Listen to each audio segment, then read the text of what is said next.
All right, guys, so we're going to move on to chapter 20, blood vessels and circulation vasculature.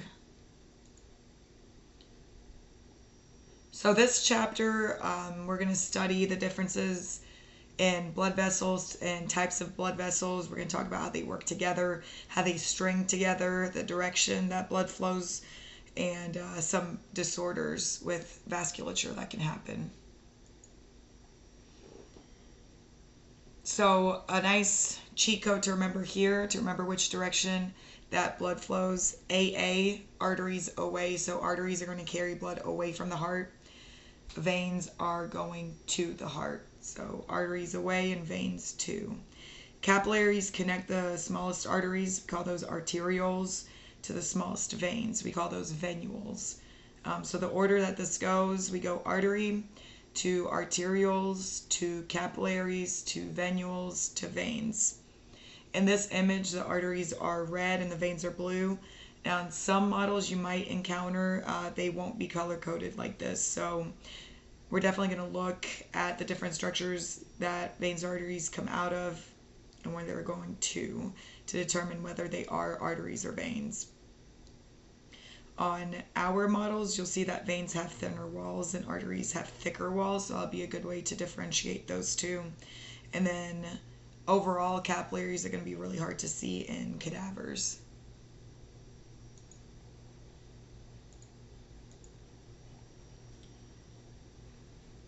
So the simplest and most common route for blood, like I just said, it's going to be from the heart to the arteries, to the arterioles, to the capillaries. From there, we go to the venules, then to the veins, and then we travel back to the heart. It starts at the heart and it ends at the heart. We have what's called a three-portal system. So a portal system is the blood flow that goes through two capillary networks before coming back to the heart. And we have three of these. So one is going to be what we talked about in chapter 17 in the endocrine chapter. It's going to be between the hypothalamus and the anterior pituitary. Second, we have in the kidneys. We're going to talk about it in the urinary chapter. And then third, between the intestines to the liver. All three portal systems have a double set of capillaries.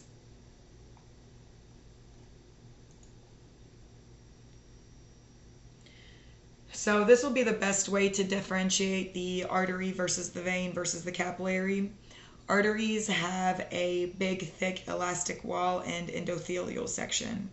Veins have very thin elastic walls and thin endothelium. Most of the time, veins are collapsed shut unless they have blood running through them. In person, arteries will stay popped open like a garden hose, unlike veins. So remember, we talked about how easy it is to see the aorta in the heart, especially in a cadaver, because it always stays open.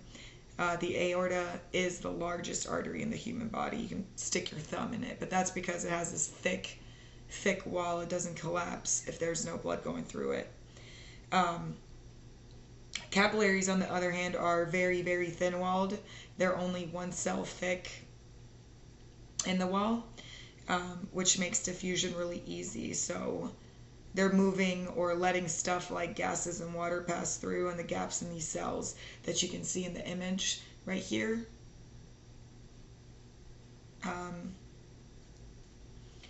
They allow for this. So if we didn't have capillaries, we couldn't clean up blood. We couldn't go get oxygen to the blood or get carbon dioxide out of the blood. So capillaries do all of these things for us, but they're very fragile because they're so thin and fine. And then lumen, just to define it, that's just an open space inside of a tube. So think like a straw for drinking. The lumen is that open space in the middle. So let's talk aneurysms. So these aren't good. We do not want these. They're weak points in the artery or in the heart wall itself. So what happens is you get a weak spot and it bulges out and pulsates with every heartbeat. So you have a thin wall that's being hit against every time the blood pumps, which makes that weak spot even weaker.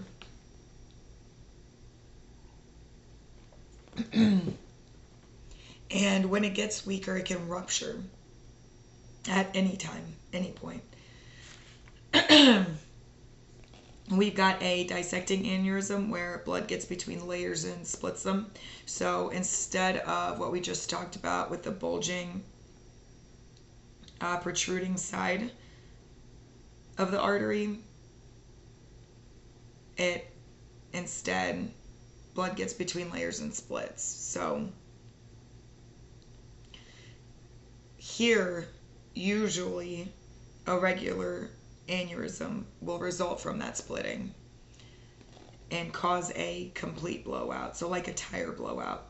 Wherever the weakest spot is, the pressure is going to push on the most and cause that blowout. Same thing here. Most common sites are going to be in the abdominal aorta, which we'll talk about a lot, in renal arteries, and in the arterial circle at the base of the brain. The aorta, the huge vessel out of the heart, as it goes up and over the spine, it goes to the abdomen before it splits down the legs. If there's an aneurysm here, we call it a triple A. So an abdominal aortic aneurysm. We'll talk about that a little bit more as well. Renal arteries go to the kidneys, and then the arterial circle at the base of the brain. So as the blood vessels go up to the brain, they form a ring, and that ring has a bunch of branches come off of it, and those branches go all over the brain. So where the branches are will be the spot that forms a weak spot in terms of the arterial circle at the base of the brain. In renal aneurysms, most happen at branch points that branch off at the same level. So if it branches off at the same level, it's a lot weaker, whereas areas that branch off at different spots, so higher or lower from a main section, they'll offset from each other and have less of a chance of creating an aneurysm. So this is going to make a little bit more sense towards the later slides, where we will talk about branching, and where I'll show you branching, especially with the renal arteries and the renal veins. But with aneurysm, there could be pain on other parts of the body. So in a AAA, AAAs could cause pressure on lower vertebrae, causing back pain. So if an aneurysm ruptures, it can cause a hemorrhage. And the bigger the artery, the worse that hemorrhage or that bleeding out will be. AAA, if one of these ruptures, you can bleed out in a matter of moments. So that blood vessel, like I said earlier with the aorta, is bigger than your thumb. And with every heartbeat, you have a pump of blood. So there's a huge volume of blood that gets lost if the abdominal aorta ruptures, if that aneurysm ruptures in a AAA. So aneurysms can also result from congenital weaknesses. So congenital is something that you're born with. Nothing you can do here to counteract this. You can try to maintain low blood pressure to help not cause an aneurysm to rupture, but trauma can also cause an aneurysm to rupture. So a lot of people, they might not know that they have an aneurysm at all. And something like a car wreck can cause that to rupture. And unfortunately, if it's something like a AAA, they don't know that they have one. Car accident happens, they can cause that to rupture, and hemorrhage, and die within moments. Bacterial infections can also cause aneurysms. Down here, most common cause is atherosclerosis and hypertension. Atherosclerosis is the cholesterol that layers inside the vessel wall and causes destruction to that vessel wall. Hypertension, that's high blood pressure.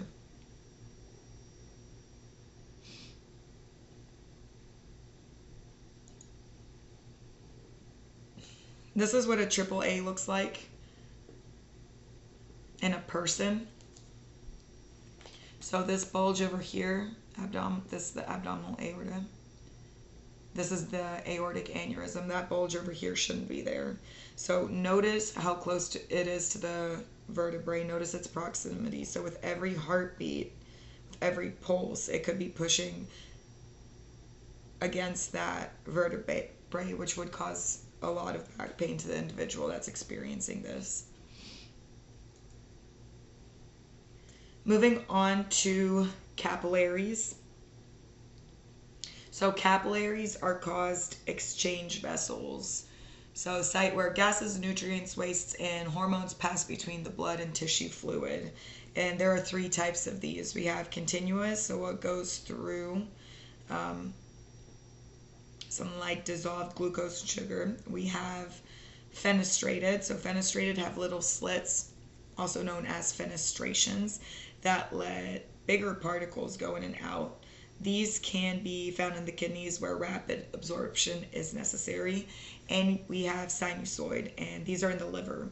These are in the liver, these are in the bone marrow, the spleen, and these have spaces that allow large proteins to pass through, and megakaryocytes can pass through here. So these are the big cells that platelets are made from. In this picture, you can see the capillaries, these little branching streaks right there, tiny little branching streaks.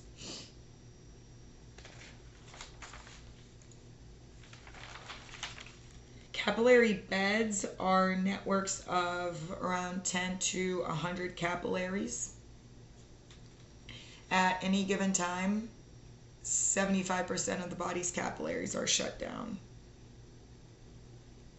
Does anybody know why? So one of the reasons that this will happen is to keep blood pressure up.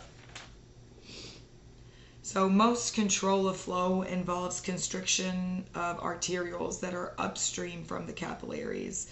So what does that even mean? So you know that arteries go to arterioles to capillaries and so on. So if a section of capillary needs to be shut down, either you need to be able to shunt blood to a certain place and not other places, or you need to control the blood flow to increase the blood pressure. So then all that happens is the arterial, at the arterial level, the arterial is shut down before you can even get to the capillaries. So it's like shutting off a water valve. Rather than stepping on the water hose or creating a knot in the water hose, you just shut the water valve off to stop the water from flowing. And it's the same here with the blood. You just shut it off at the arterial before it even reaches the capillaries. Veins have an even greater capacity for holding blood than arteries do, so we call them capacitant vessels. They have big capacity. They have thinner walls that are easily collapsible, so much thinner walls that we saw in the previous slide, and they keep low blood pressure always. And then the low blood pressure will always be at this point right before blood gets back to the heart. Sometimes we have problems with veins, and one of them is called varicose veins. So this happens when blood pools in lower legs of people that stand or sit. Sitting is more so in larger individuals. But these are people that are stationary for long periods of time. So this will stretch the veins out of place until it reaches a point where that thin elastic layer on the outside doesn't spring back into place. So if we look at this image, normal vein for here, part A, veins have these little flaps called valves, and blood is going to push up and blood weight is going to push down on the flaps as the blood goes by, which closes them and keeps the blood from running back down. If blood does run back down, it can only flow backward under the pull of gravity as far as the nearest valve. So you'll have blood push up And then if gravity hits it, it can only push down to this valve, and then it'll go up to the next section and up to the next section, and it won't be able to flow back down to this original section, just for the sake of this example. So you're constantly moving uphill. Not a lot of muscle layer in the walls of veins, so we're getting a big push from the arteries from behind, helping push blood with every heartbeat. So that's what's happening in varicose veins. I mean, that's what's happening in normal veins. If we move on to varicose veins, what's happening here is the flaps of the valves are not coming together anymore. They're not touching. So this gap over here, blood can trickle backwards, and that's going to weaken the walls and cause the valves to come apart even farther. So normal versus varicose. You see all the pooling and all of the dilation of the vein, how big it is. So in the varicose vein, blood backflows and further distends the vessel. Their walls grow weak and develop into varicose veins.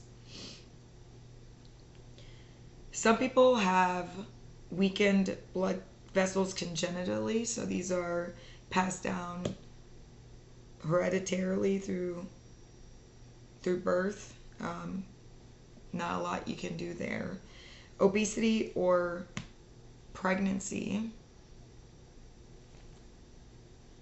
can also cause varicose veins, and that's because you're pressing on veins coming up from the legs with either body weight or baby weight. Or if you're pregnant, the baby can be sitting on top of the veins, compressing them, so that can also happen. The joys of pregnancy, right? Hemorrhoids are varicose veins of the anal canal. So these are our special varicose veins. So if you look at the bottom of the picture, these are the different grades of hemorrhoids. And you have internal hemorrhoids as well as external hemorrhoids, if you want to read through these from grade 1 all the way to grade 4. So good pictures of this. But if you have hemorrhoids, you are having a bad time. Blood pressure, resistance, and flow. So blood supply to a tissue. Blood flow and perfusion oftentimes get confused, so let's learn about and remember the differences between them. Blood flow is the amount of blood that's flowing through a vessel or organ in a certain amount of time. So through a whole liver, for instance, whereas perfusion is the amount of blood flow through a certain amount of tissue in any given time. So like through one lobe of the liver instead of through the whole liver. Through one section of vein or artery. At rest, the total flow is constant and is equal to the cardiac output, which is usually 5.25 liters per minute.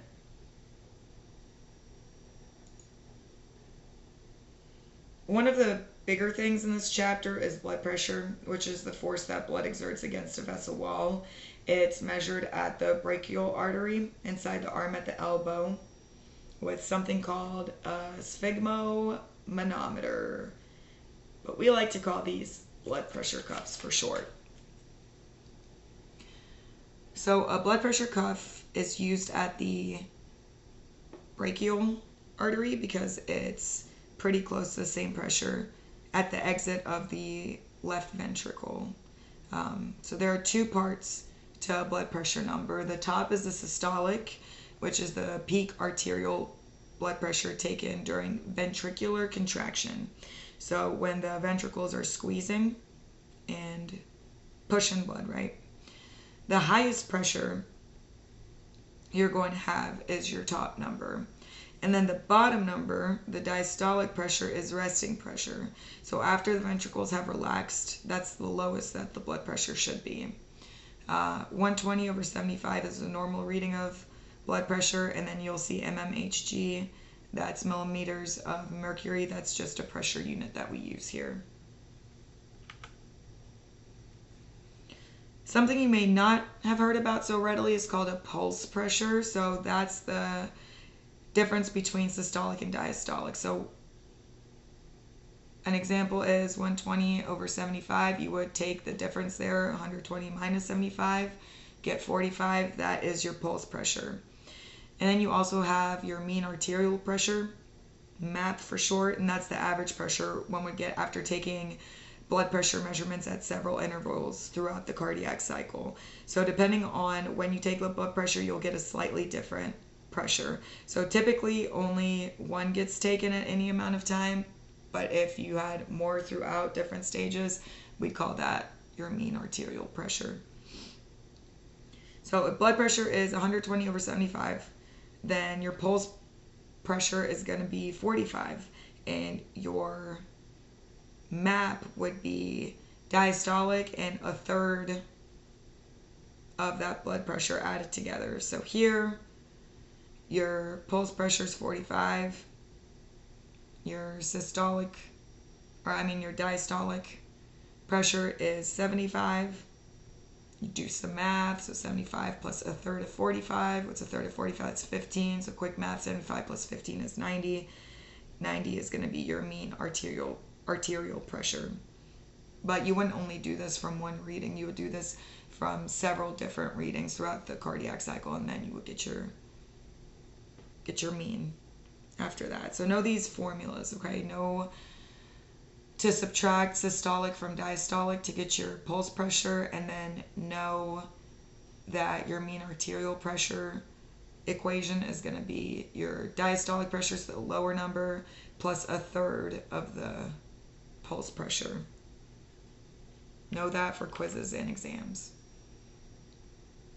So since blood pressure varies, blood flow in arteries varies from 40 centimeters per second to 120 centimeters per second. So as ventricles are contracting, as they're pumping, flow is going to be higher. So that's where it's around that 120 centimeters per second point. And then as ventricles are relaxing, that flow is going to be lower. So that's where you see the 40 centimeters per second. In capillaries and veins, blood flows at a relatively steady speed. So what would the difference in bleeding be? If you have an artery that gets cut versus a vein that gets cut, how would the bleeding look different? So in the arteries, you have higher pressure, right? Arteries going away from the heart. So it'd come out in spurts. So with every heartbeat, you'll have a spurt of blood coming out. In a vein, it's just going to run and pool rather than squirt out like that. And then when you break capillaries, you just get a flow because skin isn't broken, so you'll get bruising. So if it mounds up, we call it a hematoma.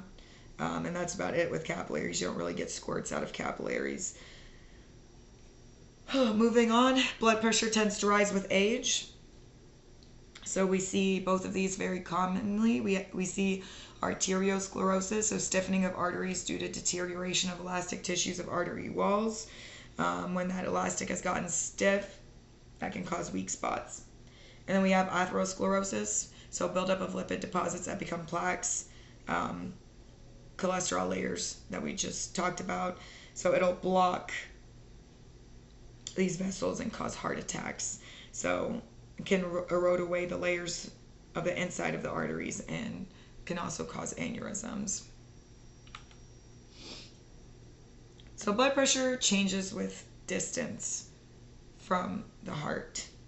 The farther you get away from the heart, the lower the blood pressure is going to be. And blood pressure is always going to be lowest at the vena cava, which is right before you come back to the heart. So even though you are right there next to the heart coming back to it, the travel time is the furthest that it's reached. So that's why blood pressure is lowest there, because you've just traveled from the heart all the way through the whole body till you're coming back to the heart. So because it's the lowest right before you come back to the heart, where's it going to be the highest? It's going to be the highest coming directly out of the heart at the aorta. So then you can just read through this list. aorta, highest there, then at the large arteries, then at the small arteries, then the arterioles, capillaries to the venules, lower at the small veins, even lower at the large veins, and then blood pressure is lowest at the vena cava right before it reaches the heart again. And now the aorta and vena cava, remember those are our largest vessels. You can stick your thumb in either of these vessels. Hypertension is high blood pressure. So hypertension is what we would call it if it's chronic and resting at an amount greater than 140/90. Some consequences are that this hypertension can weaken your arteries, which can cause aneurysms and promote atherosclerosis. So those are the main problems, and any organ that has this high blood pressure flowing to it can also be damaged by that high pressure as well. Hypotension, conversely, is chronically low blood pressure. So this can be caused by blood loss, dehydration, and anemia. One reading doesn't necessarily put somebody into this category. So if someone takes the stairs, they'll show high blood pressure immediately after. And there's also something called white coat syndrome that can raise people's blood pressure. So only one reading isn't going to make or break you. So if your blood pressure reading is high at the start of the meeting or the appointment, you can't just base it off of that. Do it again at the end after you establish communication, after establishing, that your patient might not be as nervous anymore. But typically, if a pattern is established and it's been 3 different readings, the doctor is going to tell you to call the diagnosis, right? So all 3 times they've been high, you're in hypertension, or 3 times all 3 readings were low, hypotension. Blood pressure is determined by cardiac output, blood volume, and resistance to flow. So blood volume is regulated mainly by the kidneys. So this is more in the urinary system lecture. Kidneys control by how much salt and water retention there is. So if blood pressure is too high, you're going to send salt out through the renin-angiotensin system being shut off. So your urine output will be greater and your blood pressure will be lower. So you're losing that extra water, extra salt, and it's going to reduce your blood pressure. If your blood pressure is too low, then the opposite happens. And so other than, the renin-angiotensin system being shut off, the opposite's going to happen. It's going to start up. You're also going to have antidiuretic hormone, ADH, help you retain fluid to raise that blood pressure.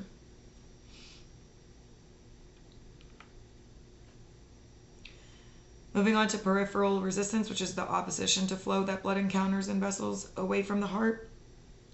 There are 3 variables here. Blood viscosity, so the thicker the blood, the greater the resistance. Vessel length, so the longer the vessel, the more resistance. So it's making resistance over time, over travel time. And then vessel radius, so the larger the vessel, the lower the resistance. The smaller the vessel, the greater resistance. So remember, the same amount of volume through a smaller aperture will naturally cause an increase in pressure. And there are 3 ways the body tries to control its own blood pressure and flow. There's local, there's neural, and there's hormonal. And all of these are self-corrections, if you will, without, the need for prescription medication. These are the ways that your body is controlling it. So local control is auto-regulation, so self-regulation, the way your body is self-regulating its own blood supply. And this is the ability of tissues to regulate their own blood supply. So when there's lack of blood flow, wastes accumulate. This stimulates vasodilation. So vessels to dilate, to open, to expand, which increases the blood flow, which decreases waste accumulation. And that's what happens when autoregulation kicks in. Some vasoactive chemicals involved in local control include substances secreted by platelets, like in blood clotting, when your body's in blood clotting mode, but they can only control what's closest to them, so what's nearby. We have reactive hyperemia. So reactive hyperemia is when blood vessels at the surface of the skin open up, and this happens when you're too hot. So the vessels open up at the surface of your skin and release heat, and then your surrounding environment absorbs that heat. Then we have angiogenesis. Angio, blood vessel, genesis, to make. So your body has the ability to make extra blood vessels in certain places, which is crazy, right? The uterus is one of these places because there's so much blood flow there during periods, tremendous blood flow during pregnancy. And then in the heart. So this one is really, really cool. If you have a slow forming blockage, your body will actually start making its own bypass grafts. So unfortunately, with the American diet, these blockages usually cause a heart attack before the bypass grafts can complete their cycles. But if there was a slow forming blockage and the bypass grafts did complete their cycles, your heart just went through angiogenesis and made you new blood vessels for better blood flow than in that blocked blood vessel. So that's super, super neat. So we also have the nervous system kick in as well, and there are 4 ways through neural control, or 4 ways that our nervous system can exert control over the size of our own blood vessels. So 1, baroreflexes. They have to do with pressure. So anytime you see barometric, in weather, for example, all this means pressure.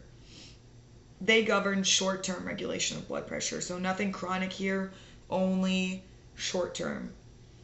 Blood pressure is detected in the carotid sinuses, that's up in your neck, and it makes adjustments for rapid changes in posture. So if you're standing up too quickly and you get lightheaded, your pressure sensors are kicking in, your baroreflexes, that is, are kicking in, and they take care of that.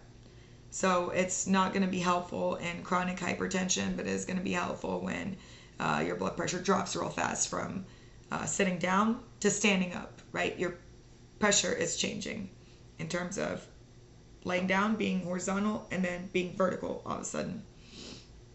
We have chemoreflexes. Chemo means chemical. So these are sometimes acid-based, sometimes hormone-based. These are our automatic responses to changes in blood chemistry, specifically pH.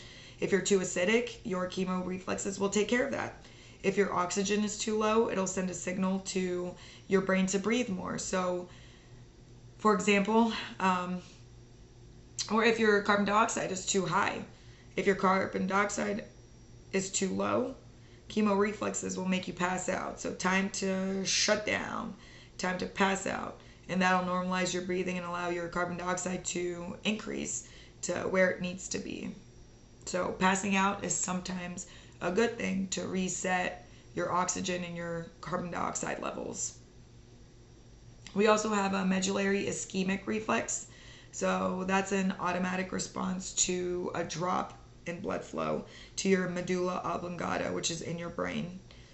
So to counteract this, the medullary ischemic reflex will increase heart rate and contraction force. So if your brain's not getting enough blood, your brain tells your heart to beat faster, to beat harder, to get blood flow back to your brain. And then lastly, number 4, we have other brain centers that can affect vasomotor center. Then there are other brain centers that affect your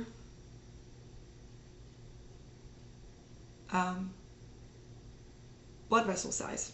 And these are going to happen in situations like stress, anger, and arousal.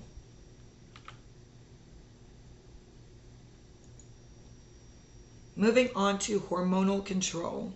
Hormones can influence our blood pressure through vessel changes or water balance. So we've talked about this, and we will continue to talk about this a lot through anatomy and physiology too.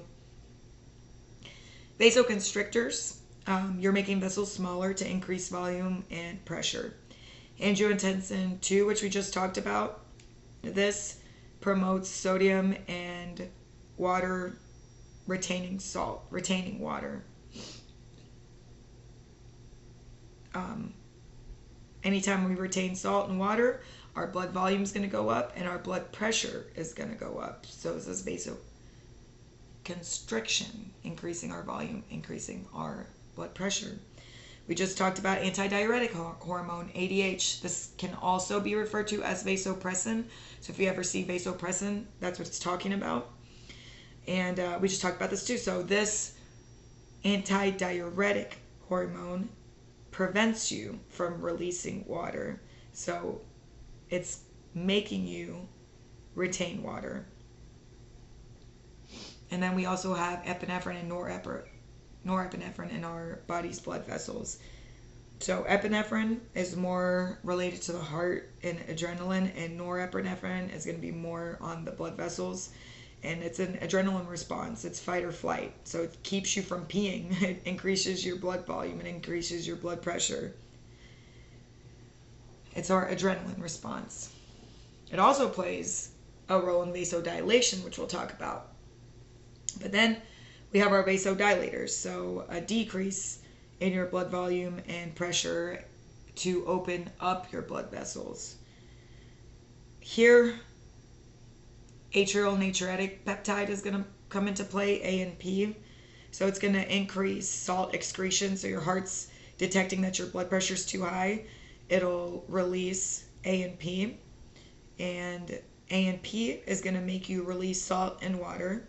So all of this is going to flow out of your body by urinating, by peeing, causing your blood volume to go down, causing your blood pressure to go down.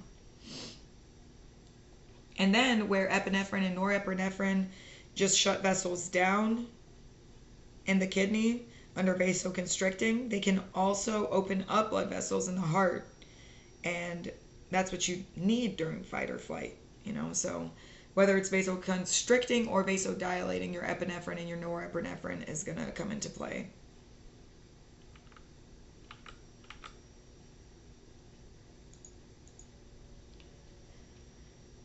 Moving on to edema, also known as swelling.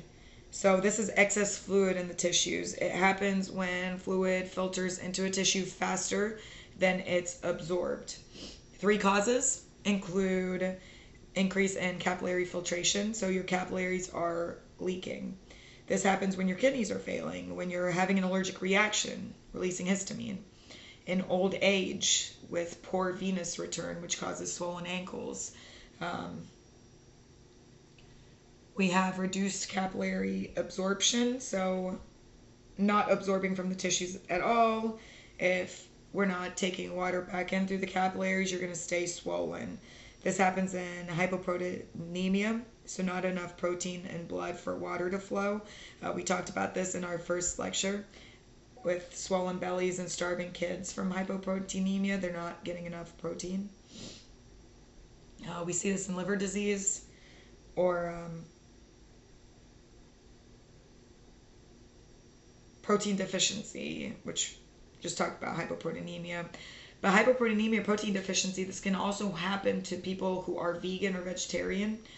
And what they would have to do here is increase their intake of beans, increase their intake of legumes, of tofu, anything to increase the protein in their body. Obstructed lymphatic drainage, so blocked lymph nodes. This can be caused by surgical removal of the lymph nodes.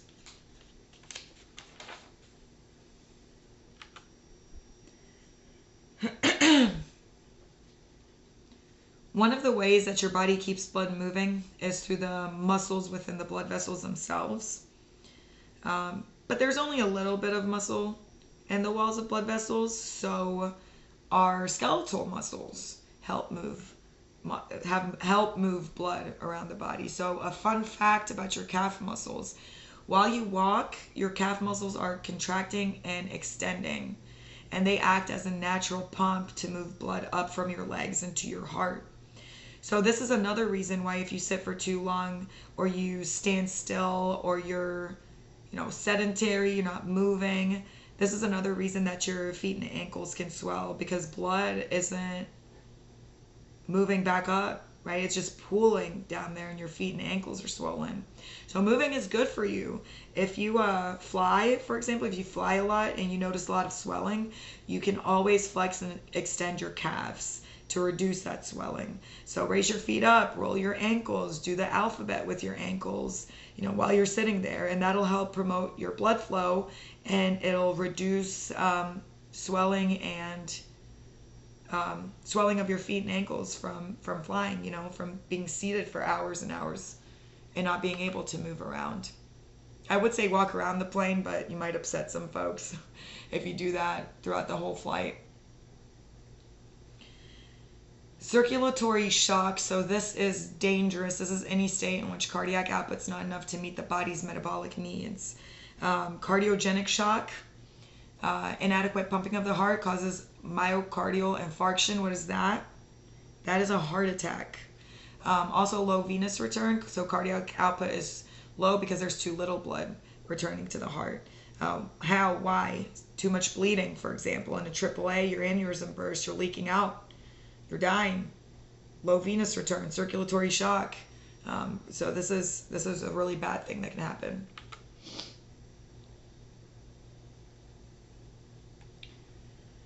Total blood flow to the brain fluctuates less than that of any other organ.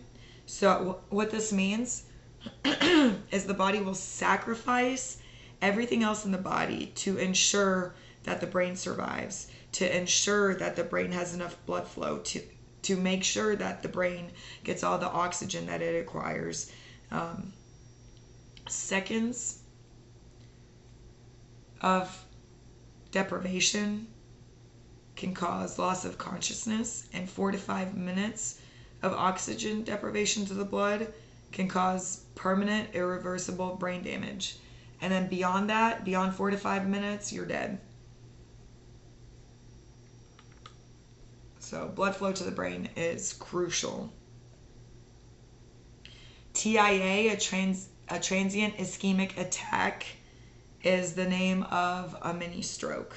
So these are brief episodes of cerebral ischemia or lack of blood flow. They're called transient because they come and they go. So they're mini strokes. They're coming, they're going. Causes: spasm of the arteries. So arteries can clamp down hard and prevent blood from flowing into the brain. Another cause, tiny blood clots that have come off a bigger blood clot that are so small they can temporarily block and break apart.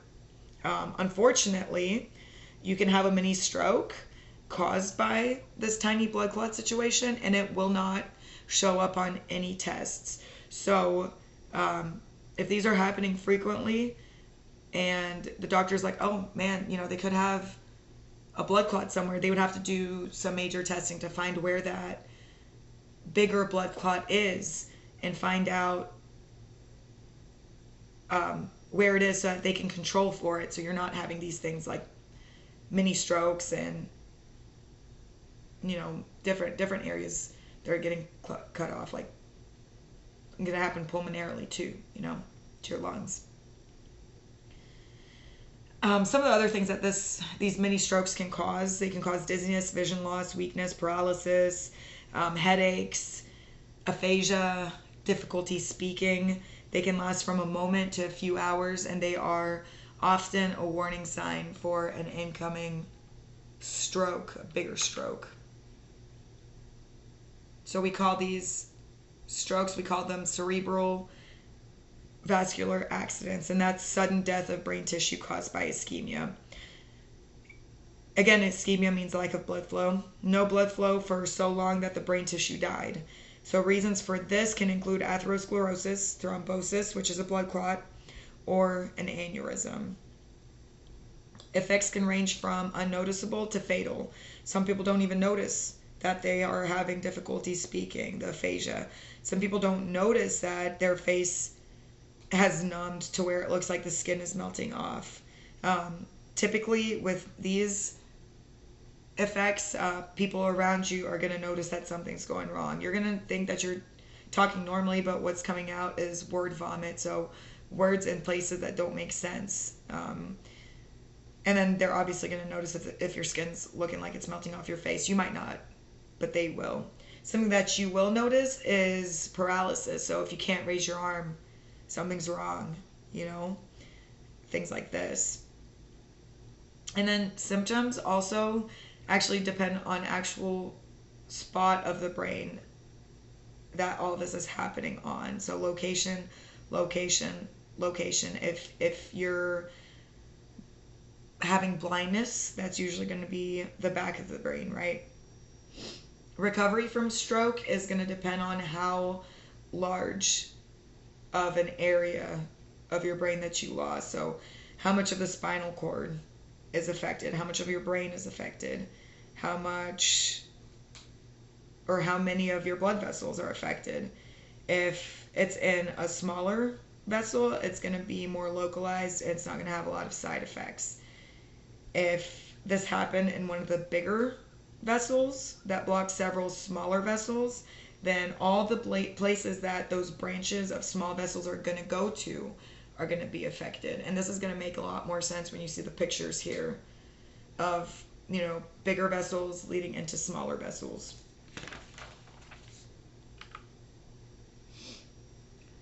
So lungs, very, very low pressure to the lungs because you're very close to the heart, and the heart is going to pump slower to the lungs. If your heart pumped to the lungs like it did to the whole body, your alveoli would be completely blown out.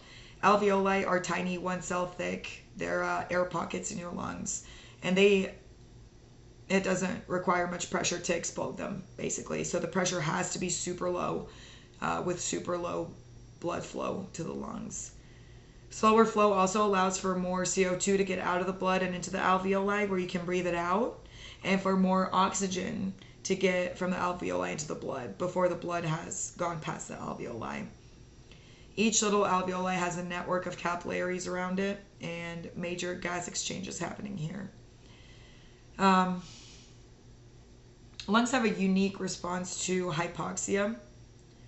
Pulmonary arteries constrict in diseased areas. So if you have lung cancer or emphysema and those areas of lung don't work anymore, the body ignores those parts of the body. So the arteries are just going to shut that part of the lung down, and blood's going to flow to areas that do work, and it's just going to stop flowing to the areas that aren't working anymore. All that blood flow instead is going to be redirected to all that area of the lungs that's going to do work for you, you know. Pulmonary arteries constrict in diseased area, redirects flow to a better ventilated region, if you will. Fun fact, if you're a heavy smoker and you have tar buildup, or you're clogged up and you were to stop smoking, it takes about 7 years to get all the junk that just built up in your lungs, all that gunk, to dissolve and to cough out. So there's always hope, right? If you were to just stop smoking immediately, 7 years later, your lungs would be super clean. But it does take 7 years to cough all that stuff out. So moving on to the major systemic arteries. So you don't need to know the internal thoracic, the subscapular, the interosseous, and the palmar arches. I've already crossed those out. So go ahead and cross them out in your textbook, or if you have a copy of the PowerPoint, on your copy of the PowerPoint. And remember the diaphragm over here, that's not an artery. That's just used to kind of show you where we're at here. And the diaphragm also is a separator between abdominal and thoracic, which comes into play especially with labeling the aorta, the descending aorta, right? But you are going to have to know the rest of these, so start studying them. This is a big big overarching picture, and we're going to look at these arteries sectionally. So let's look at the aorta. So some big branches that come off of it: brachiocephalic trunk, carotid arteries, subclavian artery. This is a big, gigantic aorta, right? Everybody's got a big, gigantic aorta, and it goes behind the heart and travels down south of the diaphragm. The aorta has part names. So you have your ascending aorta. So we're right here, ascending. You have your aortic arch at the top, and then you have your descending aorta that goes all the way down past the diaphragm. Abdominal is going down to the diaphragm.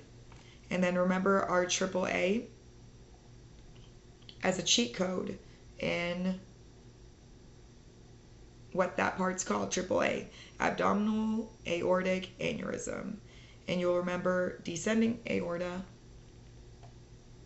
abdominal, right there. So know the parts of the aorta. You are going to be required to label those. The aorta is huge. It's ginormous. It basically goes from your neck to your groin. So it's really important to know the different parts. Ascending aortic arch, descending abdominal, right here. Above your diaphragm is the descending thoracic. So descending aorta thoracic. So no diaphragm, descending aorta abdominal, diaphragm right here, descending aorta thoracic. So branches off of the aorta, we have the brachiocephalic trunk that goes to the arm and the head. Left common carotid artery, the left subclavian artery. And off the brachiocephalic trunk is the right common carotid and the right subclavian. So why doesn't it just go right subclavian, right common carotid like it does on the left side, where there's no brachiocephalic trunk on the left side? That's because it has a longer distance to travel. And that's why there's a brachiocephalic trunk, to, instead of being directly off the heart, it's going to give it more oomph to travel a longer distance to the right side. Remember, your heart sits a little bit to the left. Subclavian just means beneath the clavicle, the collarbone, and then it'll go down to the arm from there. The common carotid will later split to the external and internal. So right now the common is where those two pieces are together. But we will look at that a little bit more. This is just the heart.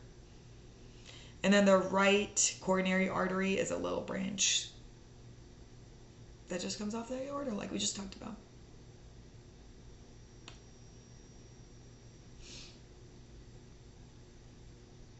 Right common carotid off the brachiocephalic trunk. All right, moving on. So this just puts into words what we just talked about. So the ascending aorta, right and left coronary arteries supply the heart. The aortic arch has the brachiocephalic trunk that has two branches. The right common carotid supplies the right side of the head. The right subclavian supplies the right shoulder and upper limb. Left common carotid supplies left side of the head. Left subclavian supplies the shoulder and upper limb. Descending aorta, differently named in the chest and abdomen. So the thoracic is going to be above the diaphragm, and the abdominal is going to be below the diaphragm. Arteries of the head and neck. So you don't have to know all of these. I've crossed out the ones that you don't have to know. You will have to know the axillary. So axillary armpit. You're going to have to know the vertebral artery. That goes inside the cervical vertebrae. You're going to have to know the carotid sinus artery, so it controls heart and respiration. Remember, the two branches of the common carotid are the external carotid artery on the outside of the skull and the internal carotid inside of the skull. Have the occipital artery back here. You have the superficial temporal artery That's going to be where you can see the heartbeat in your temples, or you can feel it in your temples. And then on the right side of the page, you're going to have the common carotid right there, the subclavian artery there, and then the brachiocephalic trunk right there. The thyroid and the superior thyroid are not arteries. They're just there as physical markers so you can orient yourself to what you're looking at. Location, location, location, right?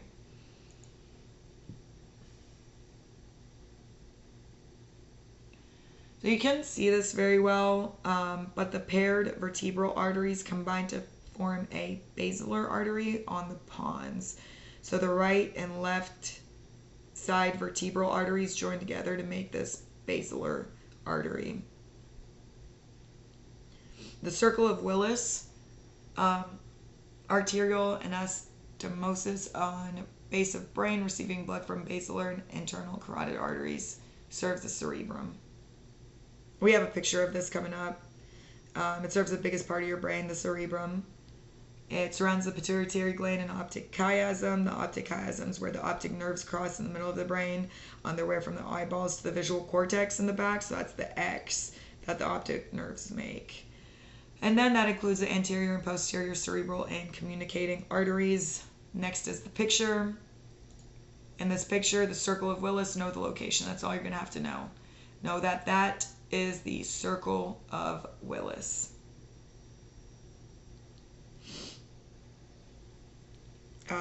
Very often this is where you see the strokes happen. So anywhere there's a branch, there's a weakness. So aneurysms can bulge out at the weak spots, and the circle of Willis is going to be your most vulnerable place. Fortunately, it is well protected by the facial bones at the top and the spine at the bottom. So this is a pretty safe location.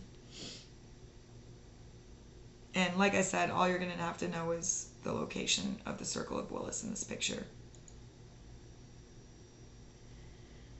Major systemic veins. So remember, veins go back to the heart. So arteries are going away. They go down the legs, down the arms. Veins travel back to the heart. So they go back up the legs and up the arms. Veins are the return vessels. So what you will need to know here. Oops, I went too far. My bad. Again, veins are the return vessels. Arteries are going away from the heart. They're going down. Veins are going back up. I've crossed out what you won't need to know here, but you will need to know the rest of these. And like the arteries, we're going to talk about this a little bit more detail in future slides. So again, veins are the return vessels. What you'll need to know, the external jugular vein, the internal jugular veins, external outside, internal inside, the superior vena cava, the big one that brings back the blood from the head and the arms, the hepatic vein that comes back from the liver. So the hepatic sits right under the diaphragm, and that's going to be a good marker. The renal is going to be a little bit further down. Inferior vena cava is just going to be the southern part of the vena cava. Again, renal vein is going to be a little bit further down. It's going to lead into the kidneys. Hepatic vein goes to the liver. Inferior vena cava is the giant vessel in the middle, so ginormous, and it collects all the vessels from the legs and abdomen. So you don't need to know the gonadal. Know the radial, know the ulnar. You won't need to know the deep veneral, but you do need to know the rest. We'll talk about them a little bit more specifically. The diaphragm and the kidney are just markers to show where we're at. They're not the veins, so know the rest. This is going to cover the basics of veins. It can get a lot more intricate and detailed with all the blood vessels, veins and arteries. But for this class, this is what you'll need to know.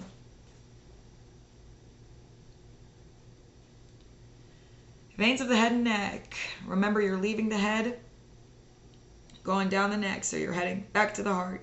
Arteries pump up to the head, veins drain back down. The internal jugular vein is the only one you'll need to know here. On this slide, you don't need to know the superior ophthalmic vein or the facial vein, but you will need to know the rest. Remember the thyroid gland, superior thyroid, or you won't have to know the superior thyroid vein. Thyroid gland, again, is not a vein. It's just a mile marker for where we're at. Location, location, location. So read through these. These you will need to know.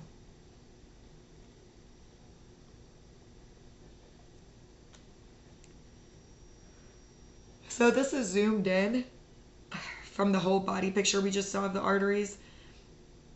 Remember, the arteries are going away from the heart, it's pumping away. You'll need to know the common carotid, the brachiocephalic trunk, left subclavian artery, the aortic arch, the descending aorta. Now, if the image gives you a picture of the diaphragm, you will have to tell me if it's thoracic or abdominal. Remember, thoracic is going to be above the diaphragm, abdominal is going to be below. So if there's a diaphragm here, it's pointing above the diaphragm. No, that's the descending aorta, thoracic. If there is a diaphragm in this picture and it's pointing below, no, that's the descending aorta, abdominal. On the right side, go right side of the person, left side of the image, you'll just need to know the vertebral artery. You won't have to know the rest of these, just the vertebral. But again, there's not a picture of a diaphragm here, so then you'll just tell me that that's the descending aorta. But remember, if there is a marker for the diaphragm, tell me thoracic or abdominal. So this is all abdominal. So here is the aortic hiatus, where the aorta pokes through the diaphragm. So looking for the aortic hiatus will help you position yourself and tell you where you are. The kidneys help you locate where you are too. So you need to know the renal arteries here and the common iliac artery and the internal iliac artery. Also, the big one that everything's coming from down the middle, again, is called the abdominal aorta. Descending aorta, abdominal.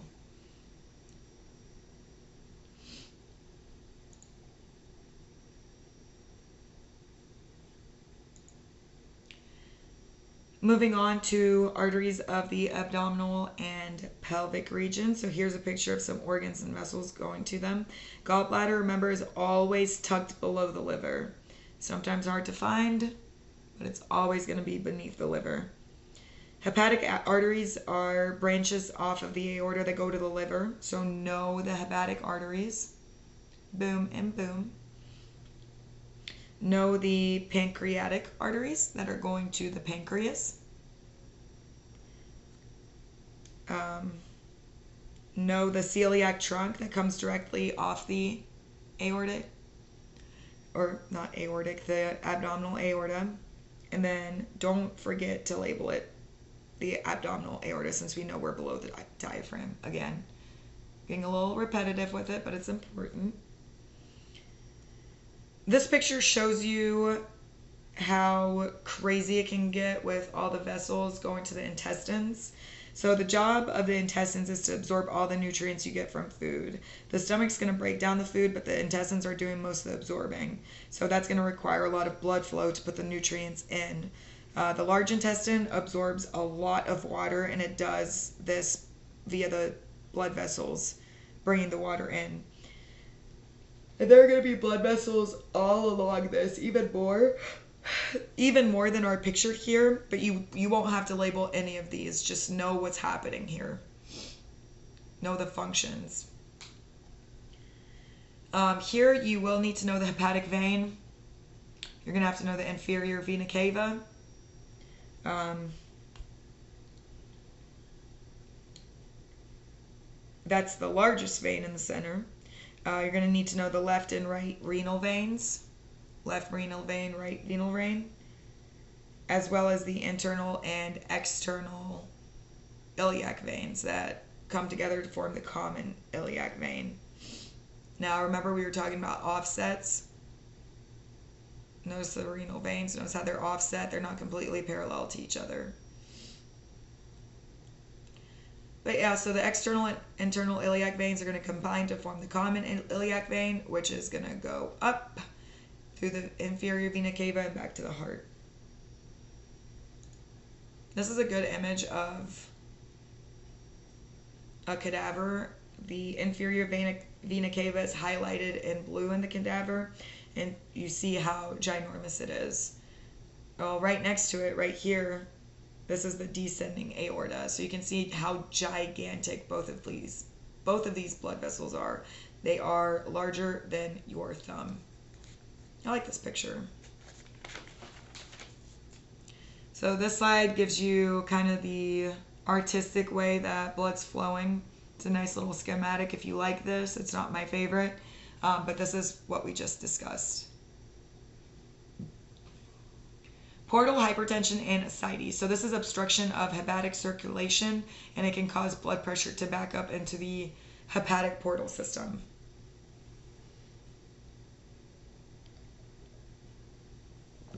Sorry, I had to get a drink of water.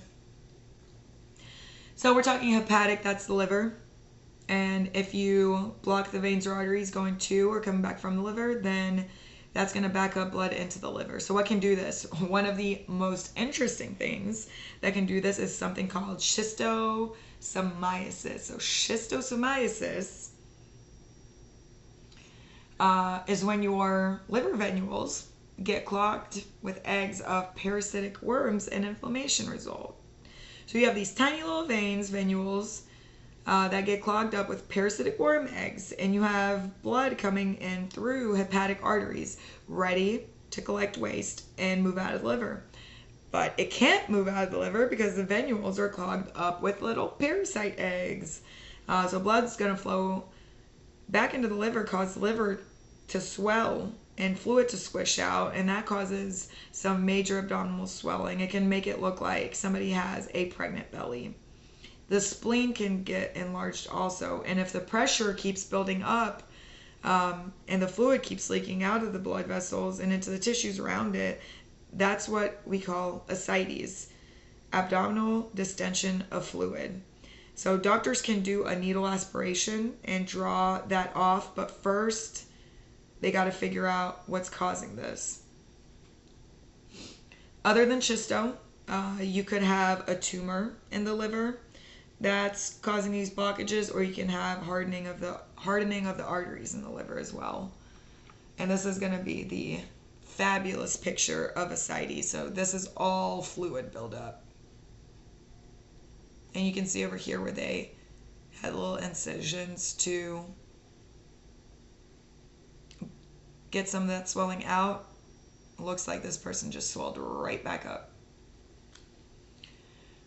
Arteries of the upper limbs. So got the subclavian arteries, which pass between the clavicle and the first rib. Then the vessel changes names. So subclavian is going to change to axillary artery as it passes through the shoulder and at the armpit. So axillary armpit. Then to the brachial about halfway down the arm, which then changes to the radial and ulna after the elbow. So the thumb side is going to be the radial, the pinky side is going to be the ulnar. It's going to be a good way to remember it. Blood pressure is always taken at the brachial at the front of the elbow. And then to read pulse, you're usually checking the radial artery on the thumb side of your wrist. So ulnar elbow or ulnar pinky side of the wrist, radial artery where your pressure is taken on the thumb side of your wrist. So remember those, and you'll remember how to label them, like in this picture. So this is the image of what you just talked about. You have your brachiocephalic trunk, splits off into the common carotid artery, and the subclavian artery goes between the clavicle and the first rib. to the armpit, axillary artery. Here we have a little circumflex area after the circumflex, which you won't have to know how to label, just know where it is. Because after that is where the brachial artery starts, and it stays the brachial in this upper arm where blood pressure gets taken. Then we move down, splits off into the radial. So remember what we said. Where does the pulse get checked? At the radial on the thumb side of your wrist, and then the ulnar on the pinky side. With veins you have deep veins and you have superficial veins. This is color coded. Superficial are blue, deep are purple. To keep track, start at the top and follow that vein, and don't lose track of it as it crosses another. So notice how the brachial vein combines to form the axillary vein, or how the brachial veins, form together to form the axillary vein. Remember, you're going back up for veins, so it'll go brachial, axillary, subclavian. So now to talk about the superficial veins. You have veins. You have the cephalic over here and the basilic right there. And how to remember, so if you raise your arm, the cephalic would be closer to the head, and the basilic vein is going to be closer to the base. So cephalic, head, basilic, base. So don't confuse these two. And then also know the radial and ulnar veins. Same that we talked about earlier. Radial, thumb side, ulnar, pinky side. Arteries of the lower limbs. So going down, going away from the heart, we've got the descending abdominal aorta. Have the common iliac arteries. That's split into the internal and external iliac arteries. And now the iliac artery is going to change names to the femoral artery. So near the femur, femoral. From there, it changes to the popliteal artery, which goes down the back behind the knee. It's popliteal at the knee.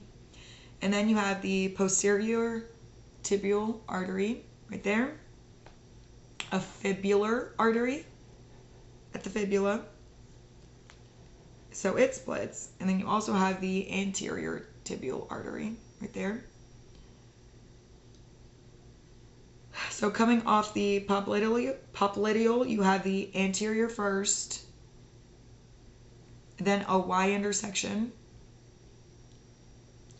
where you have the fibular artery right next to the fibula, and the posterior tibial artery. And all three of these go down to the feet. What's circled is what you'll need to know. Now veins. So remember, now we're going back up, so we're going opposite. We're starting at the bottom. Started at the bottom, now we're here, right? Similar to the previous slide, but coming back up, we have the posterior tibial veins, the fibular veins next to the fibula, and the anterior tibial vein, which become the popliteal vein. We also have the small saphenous vein right here that goes from the ankle on the outside to the outside of the knee.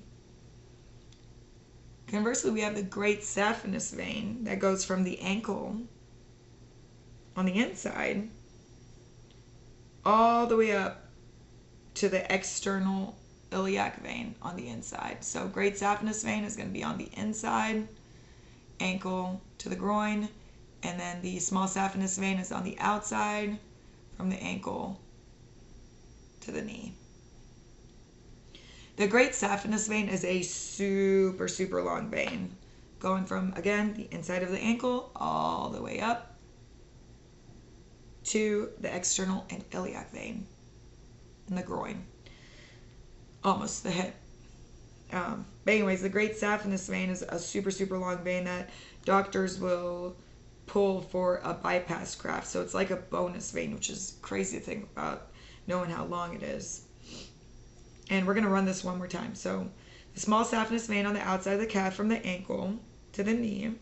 Then the great saphenous vein from the ankle on the inside to the groin. Then the posterior tibial veins, the fibular veins, and the anterior tibial veins come together to make the popliteal vein. Right there.